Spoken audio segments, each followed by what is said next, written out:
अस्सलाम वालेकुम। आम लान का ये एक पीस था जिसके ऊपर मैंने ये अम्ब्रेला फ्रॉक बनाई है। इसकी ओवरऑल लुक आप देखें कुछ इस तरह,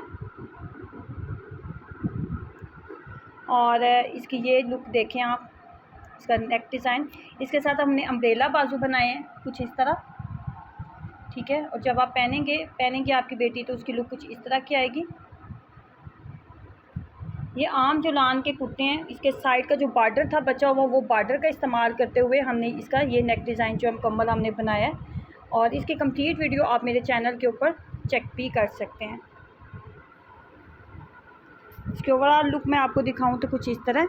इसके साथ आप कोई भी टाइट आप मैच कर लें, और या फिर आप इसके साथ इसके मैचिंग गुलाबी कलर का यूज़ करते हुए आप इसका पजामा वगैरह बना सकते हैं। मैंने सिंपल सिर्फ एक फ़्रॉक का ही इस्तेमाल किया, इसके अंदर फ़्रॉक ही बनाई है।